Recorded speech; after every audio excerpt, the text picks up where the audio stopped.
Every late night, every missed party, every drop of sweat, every time he told his friends, I can't, I have to work, it was all for this.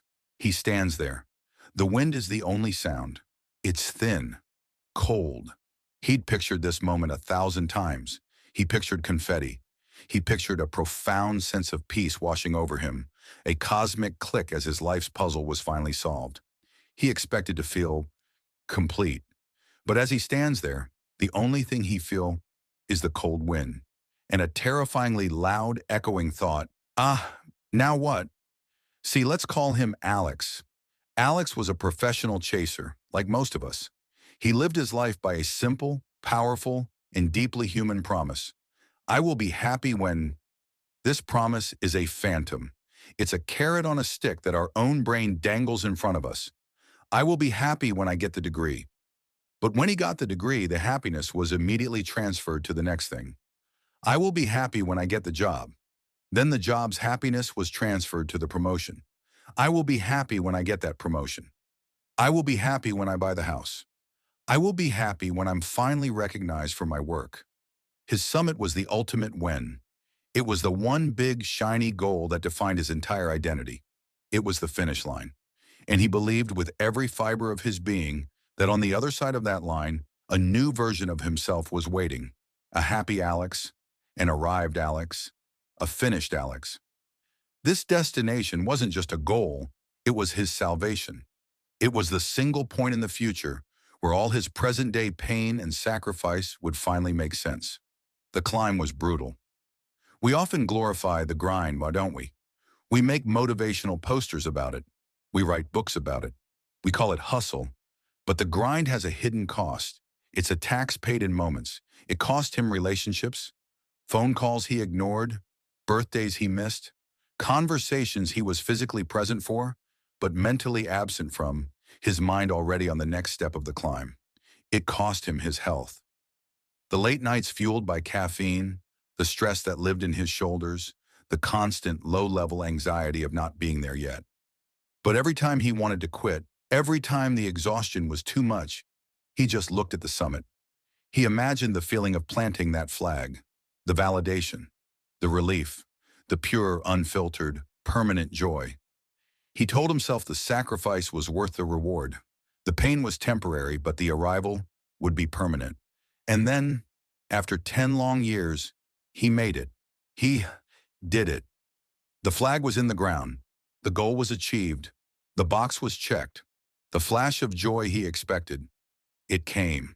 But it wasn't the explosion he'd planned for. It wasn't the tidal wave of peace. It was more like a single weak firework, a brief spark against an enormous dark sky. And then it was gone.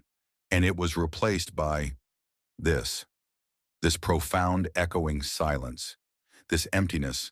The mountain, which from below looked like a shining beacon, was just a pile of cold rocks. The view was just a view. The happy Alex he was promised wasn't here. It was just Alex. And the only thing that had changed was that he had nothing left to chase.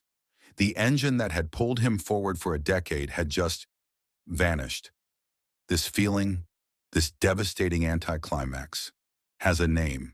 Psychologists call it the Arrival Fallacy.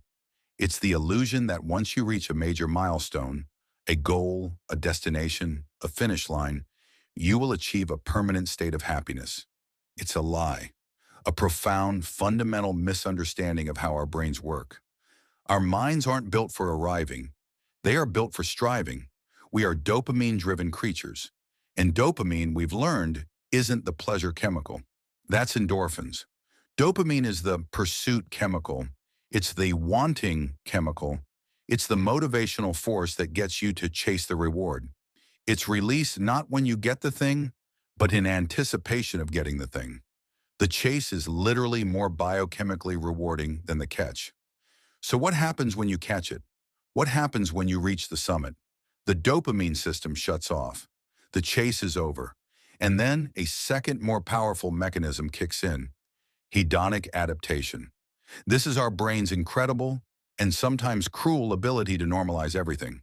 That new car, that new house, that promotion, it feels amazing. for a week, maybe a month. Then it just becomes normal. It's the new baseline.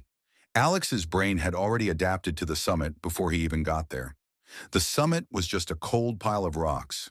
Alex had made the classic mistake. He had pinned 100% of his happiness on the 1% of the journey, the summit. He had ignored the other 99%. He realized, standing there in the cold, that the meaning was never at the top.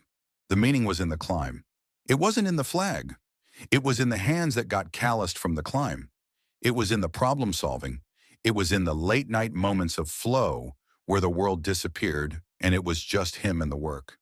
It was in the resilience he built after sliding back down. It was in the person he became to be able to reach the summit. He was so focused on the destination that he forgot to experience the journey.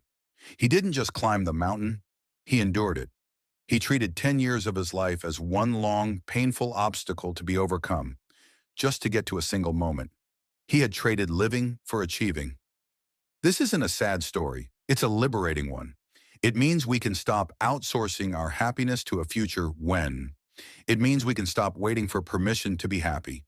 The solution to the arrival fallacy isn't to stop having goals. Goals give us direction. They give us a why.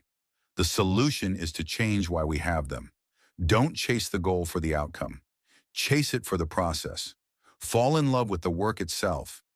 Fall in love with the reps, the edits, the practice, the challenge. Find joy not in the finish line, but in the act of running. Celebrate the small wins. Be proud of the effort, not just the result. This is the great secret. When you love the process, the outcome is just a bonus. When you find meaning in the climb, the summit is just a nice place to rest before you find a new, more interesting mountain. So let me ask you, what summit are you climbing?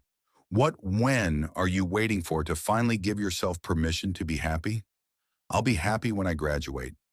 I'll be happy when I'm in a relationship. I'll be happy when I'm successful. What if you stopped? What if today you stopped seeing the climb as an obstacle to happiness and started seeing it as the source of it? Don't just climb your mountain, learn to love the climb, because the summit is just a moment. It's a single frame. But the climb is the entire movie. The climb is your life.